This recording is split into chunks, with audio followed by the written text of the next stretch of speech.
శక్తి తైలాభిషేక ఆదివారపు ఆరాధన. సమయం ఉదయం 8:30 గంటల నుండి.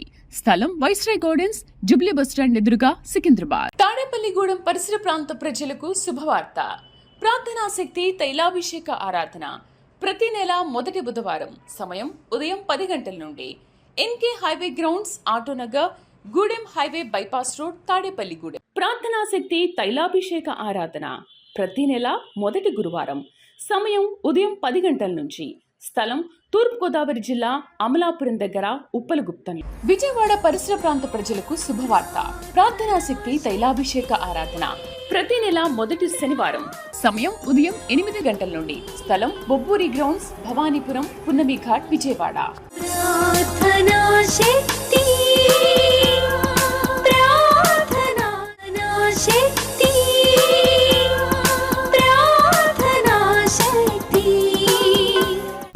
శక్తి తైలాభిషేక ఆదివారపు ఆరాధన. సమయం ఉదయం 8:30 గంటల నుండి. స్థలం వైస్రాయ్ గార్డెన్స్, జుబ్లీ బస్టాండ్ ఎదురుగా, సికింద్రాబాద్. ప్రార్థనా శక్తి తైలాభిషేక ఆరాధన ప్రతి నెల 2వ మంగళవారం. సమయం ఉదయం 10 గంటల నుండి. Sri convention hall, C R Reddy women's college, Vatluru, Eluru. ప్రార్థనా శక్తి తైలాభిషేక ఆరాధన ప్రతి నెల 2వ బుధవారం. సమయం ఉదయం 9 గంటల నుండి. స్థలం airport road, quarry market, Renuka apartment దగ్గర, రాజమండ్రి. ప్రార్థనా శక్తి తైలాభిషేక ఆరాధన ప్రతి నెల 2వ శుక్రవారం. సమయం ఉదయం 10 గంటల నుండి. స్థలం కాపు కళ్యాణ మండపం, ఎన్ఎఫ్సిఎల్ రోడ్, ఆర్టీఓ ఆఫీస్ పక్కన, ఆర్ఆర్ నగర్, కాకినాడ. ప్రార్థనా శక్తి తైలాభిషేక ఆరాధన ప్రతి నెల 2వ శనివారం. ఉదయం 8 గంటల నుండి మధ్యాహ్నం 12 గంటల వరకు. స్థలం కూరగాయల మార్కెట్ ఎదురుగా, government degree college road, Ravulapalem. Yesayya నామములో మీకు వందనాలు తెలియపరుస్తా ఉన్నాను. ఈ దినం కొరకు దేవుడు సిద్ధపరిచిన వాగ్దానాన్ని మనం స్వాధీనపరచుకుందాం. పరిశుద్ధ గ్రంథంలో నుండి యోబు గ్రంథము 22వ అధ్యాయము 28వ వచనం ద్వారా దేవుడు మీ కుటుంబాన్ని దర్శిస్తూ ఉన్నారు. యోబు గ్రంథం, జోబ్ చాప్టర్ 22 వర్స్ 28లో థర్డ్ లైన్ అండర్లైన్ చేసుకోండి. నీ మార్గముల మీద వెలుగు ప్రకాశించును. నీ మార్గముల మీద వెలుగు ప్రకాశించును. దేవుడు పరలోకము నుండి ఈ యొక్క ప్రార్థనా శక్తి అనే ప్రోగ్రాం ద్వారా దేవుడు బలమైన మాటను మీకు అందజేయుచున్నారు. ఏంటంటే, నీ మార్గముల మీద వెలుగు ప్రకాశించును. నువ్వు ఆలోచన చేసే పని మీద అది ఏమవుతుంది, ఎలా అవుతుంది, అది విజయము సాధిస్తానా, నేను తీసుకునే నిర్ణయం కరెక్టా కాదా అని ఎన్నో ఆలోచన చేస్తూ ఉన్నావు. దేవుడు ఈ దినము నీతో మాట్లాడుతున్న మాట ఏంటంటే, నీవు యోచన చేసే దాని మీద ఏ పని అనుకుని ముందుకెళ్ళాలని ఆలోచిస్తున్నావో, లేకపోతే ప్రయాణంలో ఉన్నావేమో, లేదా ఒక నిర్ణయం తీసుకుని కొంత దూరం ప్రయాణం చేసిన తర్వాత నేను వెళ్ళటం కరెక్టా కాదా, లేకపోతే నేను ఇటు వెళ్ళి శుభం చేసుకోవటం మంచిదా కాదా, నాకు ఎందుకో అనుమానంగా ఉంది, లేకపోతే నాకు 2 మనసులు నాలో ఉన్నాయి, 2 రకాలుగా ఆలోచిస్తున్నాను, ఏ నిర్ణయం తీసుకోవాలి, నేను అది మంచిదా చెడ్డదా, వెళ్తే విజయం సాధిస్తానా సాధించనా అని అనుకుంటున్నావు కదా. అందుకనే దేవుడు నీ మనసును గ్రహించి ఈ దినము నీకు ఇస్తున్న మాట ఏంటంటే, నీవు వెళ్ళే మార్గం మీద ఆయన వెలుగు ప్రకాశిస్తుంది అన్నారు. అంటే నీవు తీసుకునే నిర్ణయానికి దేవుని వెలుగుని తోడుగా ఉందని. అంటే నువ్వు వెళ్ళేటువంటి ప్రయాణంలో ఏ పనైనా పూనుకుని ఆలోచన చేస్తున్న సమయంలో ఉన్నావేమో. అందుకనే ప్రతి ఒక్క ఆలోచనను దేవుడు స్థిరపరుస్తున్నానని మాట ఇచ్చారు. కనుక నువ్వు వెనక్కి తిరిగి చూడవలసిన పని లేదు. ముందుకెళ్ళి జయము పొందుకుని దేవుని సాక్షిగా నువ్వు ఉంటావని ఆత్మ తెలియపరుస్తుంది. అందుకనే నీ మార్గముల మీద వెలుగు ప్రకాశిస్తుంది అని దేవుడు ఈ దినాన్ని వాగ్దానాన్ని ప్రకటిస్తూ ఉన్నారు. అది వ్యవసాయం అవ్వచ్చు, ఉద్యోగం అవ్వచ్చు, లేకపోతే వ్యాపారం అయినా, ఏదైనా నీ వ్యవస్థలో నువ్వే పనిలో ముందుకెళ్తున్నా దేవుడు వెలుగు దాని మీద ఉంది, జయమవుతుందని దేవుడు తెలియపరిచారు. ఆత్మనికి తోడైండును గాక. God bless you. వాక్య భాగంలోకి వెళ్దాం. పరిశుద్ధ గ్రంథంలో యెహెజ్కేలు గ్రంథము 47వ అధ్యాయము 8వ వచనం చదివి సహాయం చేయండి. అప్పుడు ఆయన నాతో ఇట్లా నేను ఈ నీళ్లు ఉబికి తూర్పుగానున్న ప్రదేశమునకు పారి అరాబాలోనికి దిగి సముద్రములో పడును. అప్పుడు సముద్రపు నీళ్లు మంచి నీళ్లు అగును. హల్లెలూయా చెప్పాలి. గట్టిగా హల్లెలూయా చెప్పండి. యెహెజ్కేలు అనే ఒక పెద్ద మనిషి ఒక గొప్ప దర్శనము కలిగి ఉన్నాడు. యెహెజ్కేలు అంటే దేవుడికి చాలా ఇష్టమైన మనుషుడు, దైవజనుడు, పెద్ద మనిషి అనమాట. అంటే ప్రవక్తలలో పెద్ద ప్రవక్త.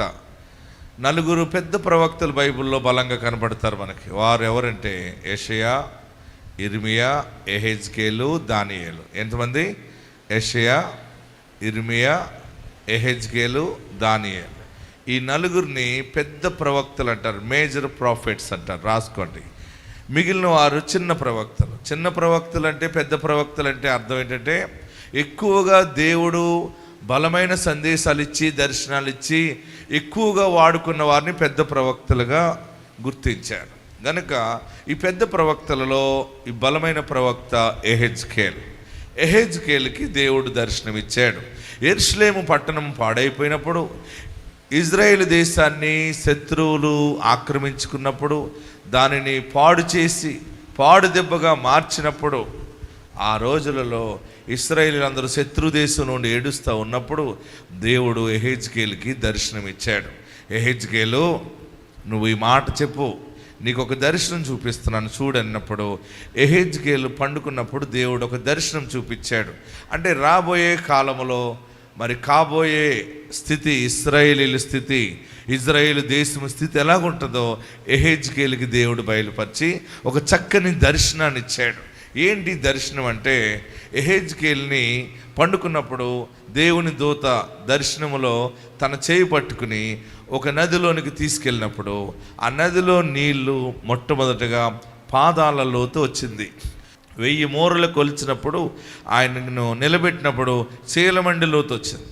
మరొక 1000 మూరలు దేవుని దూత కొలిచి తీసుకెళ్ళినప్పుడు మోకాళ్ళ లోతు వచ్చింది. మరొక 1000 మూరలు కొలిచి ముందుకు తీసుకెళ్ళినప్పుడు ఆ నదిలో మొలలోతు వచ్చింది. ఎంత లోతు వచ్చింది? మొలలోతు వచ్చింది. అక్కడ మనకు పైన చదివితే పైన క్లియర్గా కనబడుతుంది. తర్వాత మరొక 1000 మూరలు కొలిచి దేవుని దూత ముందుకు తీసుకెళ్ళినప్పుడు మునిగిపోయినప్పుడు దాట వీలు లేనంత లోపలికి వెళ్ళిపోయాను, ఏదవలసిన పరిస్థితి ఎదురైంది అన్నాడు. అంటే ఈ దర్శనము యెహెజ్కేలుకి దేవుడు ఇజ్రాయేలు పాడైన స్థితి గురించి, రాబోయే రోజుల్లో ఉన్నతంగా ఏ రీతిగా ఉంటుందో ఈ దర్శనం మర్మం ద్వారా బయలుపరిచాడు. అప్పుడు యెహెజ్కేలు ఆ నది దగ్గర ఆ అనుభవం చూసినప్పుడు దేవుని దూత చెప్తున్న మాట ఏంటంటే, ఇప్పుడు ఈ నది నీళ్ళు ఈ సముద్రంలో పడగా సముద్రపు నీళ్ళు మంచి నీళ్ళుగా మారును. ఈరోజు అంశం ఏంటంటే, మరి సముద్రపు నీళ్ళు మంచి నీళ్ళుగా మారును అనే అంశాన్ని నేను మీకు బోధిస్తూ ఉన్నాను. మీ అందరికి అర్థమయ్యే రీతిలో చెప్తున్నాను. సముద్రపు నీళ్ళు మంచి నీళ్ళు అవ్వటం అంటే ఏంటి అని ఆలోచిస్తే మనకి అందరికీ తెలుసు సముద్రం. ఎంతమందికి తెలుసు సముద్రం? అందరం తెలుసు కదా. అందరం వెళ్తుంటాం, మునుగుతుంటాం, స్నానం చేస్తుంటారు. సంవత్సరానికి ఒకసారి ప్రతి ఒక్కరూ సముద్ర స్నానం చేయాలని మన పెద్దలు చెబుతారు. చాలామంది సముద్ర స్నానం చేయరు. మామూలుగా సముద్ర స్నానం చాలా మంచిది, ఎందుకంటే అది ఉప్పు నీళ్ళు కనుక. సంవత్సరానికి ఒక్కసారన్నా అందరూ సముద్ర స్నానం చేయాలని మన పూర్వీకులు, అక్కడ ఒక దేవుడు ఉన్నాడని లేకపోతే ఒక దేవత ఉందని అక్కడికి వెళ్ళి మనం దర్శించుకుని సముద్రంలో స్నానం చేయాలని చెప్తారు. ఎందుకంటే గజ్జి తామర రాకుండా సంవత్సరం అంతా ఉంటుందని. మన శరీరంలో స్కిన్ డిసీజెస్ ఉంటాయి. శరీరం అంతా కూడా సంవత్సరానికి ఒక్కసారన్నా 12 నెలలకు ఒక్కసారన్నా సముద్ర స్నానం చేయటం ద్వారా ఆ ఉప్పు మన శరీరంలో ఉన్నటువంటి కల్మషాన్ని తినేస్తుంది అనమాట. అందుకనే అందరూ సముద్రంలో మునుగుతారు, స్నానం చేస్తారు. ఓకే, మీరు కూడా ఎప్పుడైనా అప్పుడప్పుడు టైం ఉన్నప్పుడు సముద్ర స్నానం చేయటం, ఆ ఉప్పు నీళ్ళలో మనం కడుక్కోవటం మంచిదే. కానీ ఇక్కడున్న సముద్రం వేరు. ఎక్కడున్న సముద్రం చెప్పాలి? ఇక్కడున్న సముద్రం వేరు. ఈ సముద్రం దగ్గరికి నేను వెళ్ళాను, మీకు కూడా చూపిస్తాను. ఇప్పుడు ఇదే సముద్రం అంటే ఇది మృత సముద్రం. ఏ సముద్రం ఇది? మృత సముద్రం. దీనిని డెడ్ సీ అంటారు. ఏమంటారు దీన్ని? అందరు చెప్పాలి. సముద్రం మామూలుగా ఉన్న సముద్రాన్ని డెడ్ సీ అనలేదు, సముద్రం అన్నారు. ఈ సముద్రం ఏంటంటే ఇది మృత సముద్రం. ఈ సముద్రం దగ్గరికి నేను వెళ్ళాను. ఈ సముద్రం ఇజ్రాయెల్ దేశం వెళ్ళినప్పుడు ఇప్పటికీ ఆ సముద్రం అక్కడ ఉంది. ఆ సముద్రం దగ్గరికి వెళ్ళినప్పుడు అందరూ దిగి స్నానాలు చేస్తుంటే నేను కూడా దిగాను. అందరూ దిగి లోపలికి వెళ్ళి కాళ్ళు చేతులు పైకెత్తితే అందరూ తేలుతారనమాట. ఇదే సముద్రం, ఇదిగో దీనిని డెడ్ సీ అంటారనమాట. ఇందులోకి నేను వెళ్ళాను. అన్నీ నేను వెళ్ళి చూసి వస్తాను కానీ మీకు చెప్పను. అందరూ వెళ్ళారు, నేను కూడా వెళ్ళి కాళ్ళు ఎలా పైకెత్తితే నన్ను కూడా పైకి అలాగ ఎత్తుకుంది, మా అమ్మమ్మ ఎత్తుకున్నట్టు. చిన్న పిల్లవాడిని పైకి ఎత్తుతారు కదా. ఏంటంటే అదంతా బురద అనమాట. ఏంటది? బురద. ఇది అగ్నిగంధకములు కురిసి అలాగ పాడైపోయింది. ఆ బురదలో దీంట్లో ఒక్క చేప కూడా బ్రతకదు. ఏంటి? ఒక్క చేప, ఒక్క జీవరాశి కూడా బ్రతకదు. మన మామూలు సముద్రంలో అన్నీ బ్రతుకుతాయి, కానీ ఇందులో ఏ జీవరాశి బ్రతకదు. అక్కడ ఏదైనా మొక్క పెట్టినా కూడా మొక్క కూడా బ్రతకదు. ఇది ఆనాడు సొదొమ గొమొర్రా పట్టణాల మీద దేవుడు అగ్ని కురిపించినప్పుడు ఆ అగ్ని గంధకాలు ఇందులో ఉండిపోయినాయి అనమాట. అందుకనే ఈ సముద్రం అప్పటి నుంచి అలా ఉండిపోయింది. ఇది ఒక నదిలాగా మారిపోయింది. దీనిని డెడ్ సీ అంటారు. ఏమంటారు దీన్ని? మృత సముద్రం. అయితే దేవుని దర్శనములో యెహెజ్కేలుకి దేవుడు చక్కగా చూపిస్తున్నాడు. ఒక సింహాసనం నుండి నీళ్ళు వస్తాయి, ఆ నీళ్లు నడుస్తూ ఉండగా నదిగా ఉంటుంది. ఆ నది అనుభవాలు చూపిస్తూ యెహెజ్కేలుకి చెప్పింది ఏంటంటే, ఇప్పుడు ఈ నదిలో నీరు సముద్రములో పడును, సముద్రపు నీళ్లు మంచి నీళ్లుగా మారును. ఆమేన్, హల్లెలూయా. ఇంకా కిందకి రండి, వాక్యాన్ని మీకు చక్కగా విపులంగా చెప్పడానికి నేను సిద్ధపడుతూ ఉన్నాను. చూడండి 11వ వచనం, 47వ అధ్యాయం 11వ వచనం. అయితే ఆ సముద్రపు బురద, చూడండి సముద్రంలో బురద ఇక్కడ అనమాట. డెడ్ సీలోనే బురద ఎక్కువ ఉంటుందా? ఆ సముద్రపు బురద అందరు చదవాలి. అయితే ఆ సముద్రపు బురద స్థలములను, రెండవది ఊబి స్థలములను ఉప్పు గలవయుండి బాగుగా కాకయుండును. ఆమేన్. ఆమేన్. ఇది మృత సముద్రము. చెప్పండి అందరూ కూడా. మృత సముద్రం అంటే, మృతము అంటే జీవము లేని సముద్రము. ఈరోజు పరిశుద్ధాత్ముడు ఒక వాక్య భాగాన్ని ఇస్తున్నది. ఏంటంటే, జీవము లేని సముద్రములోనికి నది నీరు ద్వారా జీవం వస్తుంది. ప్రియులరా, ఆ సముద్రం ఎలాగున్నది? బురద స్థలము కలిగి ఉన్నది, ఉప్పు కలిగినటువంటి నీళ్లుగా. ఎవరికి దాహం తీర్చేది కాదు. దానిని నమ్ముకుని ఏ జీవరాశిని అందులోకి వెళ్తే పాడైపోతుంది, చనిపోతుంది. అది ఎవరికి కూడా ఉపయోగం లేని నీటి సముద్రముగా ఉన్నది మృత సముద్రం. అయితే దేవుని సింహాసనం నుండి వచ్చేటువంటి నీరు ఏంటంటే, అది దేవుని వాక్యమునకు సాదృశ్యముగా ఉన్నది. దేనికి సాదృశ్యంగా ఉన్నది? వాక్యము. దేవుని వాక్యం అనే నీరు సింహాసనం నుండి వచ్చినప్పుడు, మృత సముద్రంలో పడినప్పుడు, మృత సముద్రము మంచి సముద్రముగా మారుతుంది. హల్లెలూయా. గట్టిగా హల్లెలూయా చెప్పండి. 10వ వచనం చదవండి. 10వ వచనం చదివితే చాలా క్లియర్ గా మీకు అర్థం. మరియు దాని యొద్ద ఎన్గేది పట్టణం మొదలుకొని ఎనెగ్లాయిము పట్టణం వరకును చేపలు పట్టువారు దాని పక్కల నిలిచి వలలు వేయుదురు. సముద్రములో ఉన్నట్లు సకల జాతి చేపలు దాని యందు బహు విస్తారముగా ఉండెను. ఎప్పుడైతే సముద్రపు నీళ్లు మంచి నీళ్లుగా మారుతాయో, అర్థమవుతుందా మీకు? ఈ మృత సముద్రము జీవ సముద్రముగా మారుతుంది. అంటే దీని అర్థం ఏంటంటే, సముద్రపు నీళ్ళు అంటే సముద్రము లోకమునకు సాదృశ్యముగా ఉన్నది. లోకం అంటే ఎవరంటే మనుషులకు సాదృశ్యముగా ఉన్నది. దేశం అంటే మట్టి కాదో, దేశం అంటే మనుషులు. ఈ మనుషులు బురదగా ఉన్న మనుషులు, ఎందుకు పనికిరాని మనుషులు, ఏ ఉద్యోగము లేకుండా ఉన్న మనుషులు, ఎవరికి ఉపయోగం లేకుండా ఉన్న మనిషిని దేవుడు దేవుని వాక్యము ద్వారా మంచి జీవము కలిగిన మనుషులుగా దేవుడు మారుస్తున్నాడు. నమ్మిన వారందరూ గట్టిగా చప్పట్లు కొట్టండి. ఈరోజు శుభవార్త వాక్యం ఏంటంటే, పాడైనటువంటి నీ కుటుంబంలో దేవుడు జీవముతో కూడిన కార్యములు చేయబోతా ఉన్నాడు. నీ భర్తని దేవుడు దీవెనకరంగా మార్చబోతున్నాడు. నీ బిడ్డని దేవుడు దీవెనకరంగా మార్చబోతున్నాడు. మనలో ఉన్న పాప బురదను తొలగించి నీతిమంతులుగా మార్చబోతున్నాడు. రక్షణ సాక్ష్యాన్ని ఇవ్వబోతా ఉన్నాడు. ఆ నదిలో నీళ్లు సముద్రములో పడినప్పుడు సముద్రపు నీళ్లు మంచి నీళ్లుగా మారును. అందరూ కూడా గట్టిగా స్తుతించండి, చప్పటి కొట్టి. మీ ఇంటిలో ఉన్నటువంటి ఏ బురద ఉందో బురద పోతుంది. బురద అంటే బురద దేనికి సాదృశ్యం ఉంటుందంటే రోగానికి. ఏంటి బురద? చిరాకనేలా ఎంత తీసినాక ఉంటుంటుంది. బురదను కడుక్కోవాలని అనుకుంటావు, కడుక్కోవటానికి వాక్యం అనే నీరు నీ బురదను కడిగి వేస్తుంది. నీలో ఉన్న రోగానే బురద, ఆర్థిక అప్పులు బాధలనే బురద, అశాంతి అనే బురదని దేవుడు మంచి నీళ్లుగా మారుస్తున్నాడు. మీరు తొందరలో ఇవన్నీ విడుదల కలిగి సన్నిధికి వచ్చినాడు. అబ్బా ఎంత ప్రశాంతమైన జీవితం ఇచ్చావు బాబు, బిడ్డ పెళ్లి చేసావు, ఇల్లు కట్టావు, కుమారుడు పెళ్లి చేసావు, ఉద్యోగాలు ఇచ్చావు, పాడి పంటలు ఇచ్చావు, నాకు శాంతి ఉన్నదయ్యా అని ఎలుగెత్తి స్తుతించే సమయం ఆసన్నం అవుతుంది.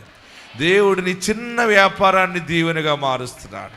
నీ వ్యాపారంలో ఉన్నటువంటి బురద, నీ వ్యాపారములో, నీ ఉద్యోగంలో, నీ కుటుంబంలో, నీ ఆఫీసులో, నీ ఫ్యాకల్టీలో, ఎక్కడ ఏ సమాజములైనా ఉప్పు గడ్డలుగా ఉన్నవన్నీ, నిరుపయోగముగా ఉన్నవన్నీ ఉపయోగములోనికి దేవుడు తీసుకురాబోతున్నాడు. మోడైన జీవితాలు బాగుపడతాయి. ఈరోజు ఏ ఆశీర్వాదంతో వెళ్తున్నారో మీరు తెలుసా? మీలో ఉన్న బురద పోయి, ఉపయోగము లేని స్థితి పోయి, అందరికి ఉపయోగపడేలాగా రాజబిడ్డగా దేవుడు నిన్ను హెచ్చించబోతున్నాడు. ఆ నదిలో నీళ్లు, మొదట మూలవాక్యం చదువుకుంది, 8వ వచనం చదవండి, ఇప్పుడు మీకు అర్థమవుతుంది. యెహెజ్కేలు గ్రంథం 47వ అధ్యాయం 8వ వచనం. వడిగా పారు ఈ నది వచ్చు చోట్ల జలచరములన్నీ బ్రతుకును. ఆమేన్. జలచరములు బ్రతకటం అంటే చేపలు, జీవరాశి బ్రతకటం అంటే నీ చేతి పని దీవెనగా మారటం. వ్యాపారానికి సూచన చేపలు, జలచరాలు. సముద్రాన్ని నమ్ముకుని ఒక జాతి బ్రతుకుతారు. ప్రత్యేకంగా గవర్నమెంటు ఆ ఫిషర్మెన్ కమ్యూనిటీకి ఇస్తారు. వాళ్ళు ప్రత్యేకంగా వారే చేపలు పట్టుకోవాలి, వారే దాని మీద ఆధారపడి బ్రతుకుతారు. వారిని ఏమంటారంటే గంగపుత్రులు అంటారు. సీషోర్లో ఎక్కువ ఉంటారు వారు చేపలు పట్టుకుని వచ్చి అమ్ముకుని బ్రతుకుతారు. ఈరోజు పరిశుద్ధాత్మ దేవుడు నీ చేతి వ్యాపారాన్ని ఆయన జీవింప చేస్తాడు. నువ్వు అనుకోవచ్చు, నేను నా చేతితో ఏది చేసినా మట్టి అయిపోతుంది, ఏ వ్యాపారం చేసినా, ఏది చేసినా కలిసి వస్తుందని మరలా రూపాయి తిరిగి చూడలేకపోతున్నాను అనుకున్న ఆ బురదను దేవుడు కడిగి ఈ రోజు నుండి నీ చేతి నుండి ఎంత కష్టార్జిత విత్తనం విత్తుకుని వ్యాపారం మొదలు పెడతావో, వ్యవసాయం మొదలు పెడతావో, పాడి పంటల్లోకి వెళ్తావో, దేవుడు దానిని దీవెనకరముగా జీవముగా మార్చుచున్నాడు. హల్లెలూయా, గట్టిగా హల్లెలూయా చెప్పండి. సముద్రపు నీళ్లు మంచి నీళ్లుగా మారును. మీ జీవితంలో సముద్రపు నీళ్లు మంచి నీళ్ళవును. మీ జీవితంలో ఉన్న బురదను ఆయన తొలగించును. అంటే మృత సముద్రాన్ని జీవ సముద్రముగా దేవుడు మారుస్తాడు. నీవు దిగజారిపోయిన నీ దీనస్థితి, చాలామంది సమస్యలలో ఏడుస్తున్నారు. నేను ప్రార్థన చేసినప్పుడు దేవుడు చాలా బయలుపరుస్తాడు. నాకు ఎంత బాధ అవుతుందో. అందుకనే నేను ప్రార్థన చేస్తున్న ప్రతి సమయం మీ కష్టాల గురించి ప్రార్థిస్తున్నాను. దేవుడు మీకు మంచి రోజులు ఇస్తున్నాడు. మీ ఇంట్లో శుభకార్యాలు దేవుడు జరిగిస్తాడు.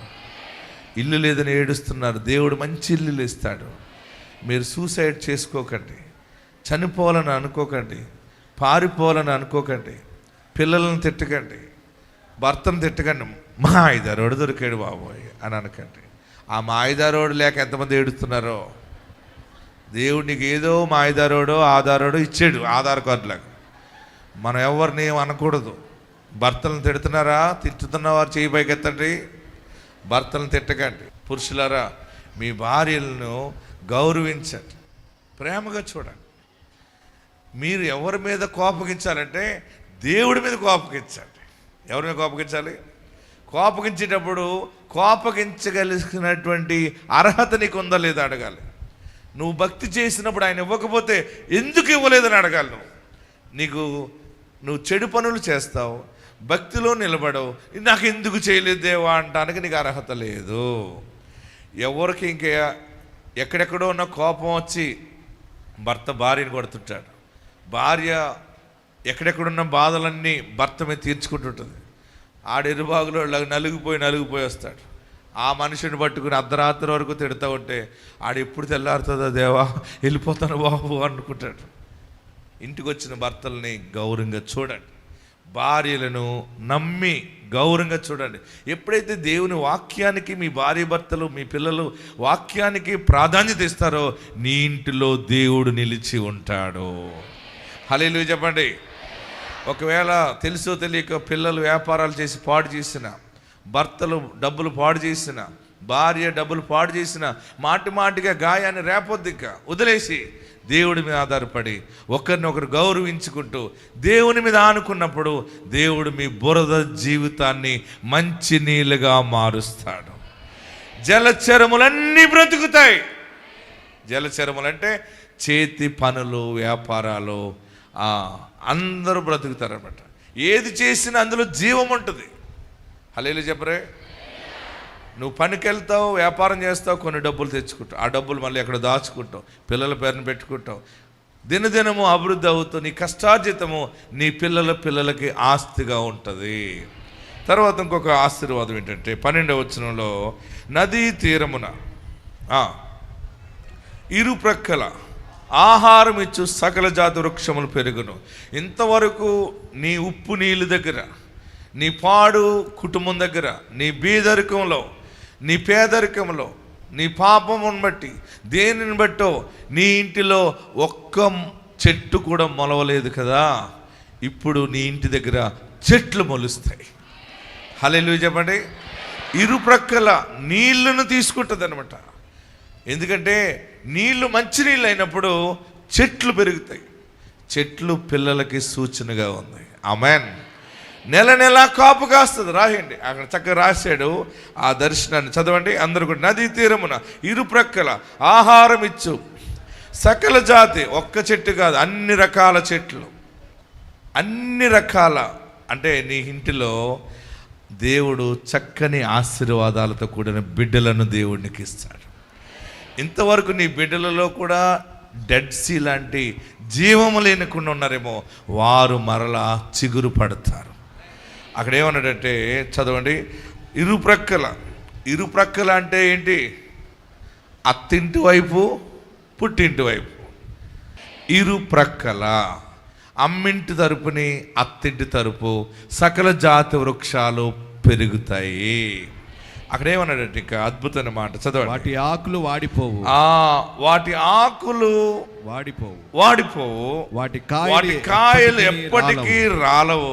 ఈ నది నీరు పరిశుద్ధ స్థలములో నుండి పారుచున్నది గనుక ఆ చెట్లు నెలకు కాయలు కాయను. వాటి పండ్లు నెల కాయలు కాయటం అంటే నెల జీతం వచ్చే ఉద్యోగాలు వస్తాయి, నెల వ్యాపారాలు బాగుంటాయి, అద్భుతమైన దీవెనలు. ఎందుకంటే ఇది పరిశుద్ధ స్థలములో నుండి వస్తూ ఉంది. ఎక్కడి నుంచి వస్తుంది? దేవుని సన్నిధి నుండి వాక్యము నీ ఇంటిలోకి వస్తుంది కనుక నీ పిల్లలు సకల జాతి వృక్షములు ఫలిస్తారు. దేవుడు మిమ్మల్ని దీవించును గాక. ఎక్కడున్నవారు అక్కడ లేచి నిలబడి 2 చేతులు పైకెత్తి, ప్రభువా నీవిచ్చిన వర్తమానము నా జీవితంలో నెరవేర్చండి, నా బురదను కడిగేస్తానన్నావు. మరి బురద పోవాలంటే నదిలో నీళ్లు రావాలి. నదిలో నీరు ఎక్కడి నుంచి వస్తుంది? సింహాసనం నుండి, పరిశుద్ధ స్థలము నుండి. దేవుని వాక్యమే ఆ జీవన్నది. అయ్యా, నీ పరిశుద్ధ వాక్యము నా హృదయంలో కావాలి, నా ఇంటిలో కావాలి, నా బిడ్డలకి కావాలి. నీ ఇంటిలో ఉన్నటువంటి ఉప్పు పోతుంది, దరిద్రం పోతుంది, అప్పులు పోతాయి, రోగాలు పోతాయి, జబ్బు పోతుంది, భయము పోతుంది, ఐశ్వర్యము ప్రాప్తి కలుగుతుంది, ఆత్మ ప్రాప్తి కలుగుతుంది. ఆ నది నీరు వచ్చు చోట్ల జలచరములు బ్రతుకును, చెట్లు నెల నెల కాపు కాయను. ఇంతవరకు నీ జీతము సాతానుడు మింగేస్తున్నాడేమో, ఇంకెవడో మింగటానికి లేదు. ఇక నీ జీతము నీ ఇంటి దగ్గర ఉంటుంది, నీ జీతము నీ చేతిలో ఉంటుంది, నీ స్వాధీనంలో ఉంటుంది, నీ కష్టార్జితం నీ దగ్గర ఉంటుంది, నీ పంట వచ్చినది నీ చేతిలో ఉంటుంది. అది వ్యర్థముగా పోదు. తెలుసో తెలియక పాపం చేశాను, క్షమించు బాబు అని అడుగు, పరిశుద్ధపరచమని అడుగు. ఆ నదిలో నీరు వచ్చినప్పుడు సమస్తము దీవెనగా మారిపోతుంది. వాటి ఆకులు ఔషధముగా ఉంటుంది, నీ మాటలు ఔషధముగా. నీవు ఇచ్చిన మాటను బట్టి కొన్ని కుటుంబాలు కట్టబడతాయి, కొంతమంది దరిద్రం పోతుంది. నీవు ఇచ్చిన దీవెన బట్టి, వాక్కును బట్టి ఆస్తికర్తలైపోతారు. ఆ చెట్లు సకల జాతి వృక్షములు నెల నెల కాపు కాయ. నీ ఇంట్లో ఉన్న వారందరూ ఫలిస్తారు. ఆడ సంతానము ఫలిస్తుంది, మగ సంతానము ఫలిస్తుంది. నువ్వు ఏ జీవరాశుల్ని చేర్చుకుంటున్నావో అవి ఫలిస్తాయి. సమస్తములో నువ్వు అడుగుపెట్టు ప్రతి స్థలములో క్రీస్తు కృప ఉంటది. ఈ కార్యములు జరిగించండి, కృప దయచేయండి. యేసు నామములో అడుగుచున్నాము తండ్రి, ఆమేన్.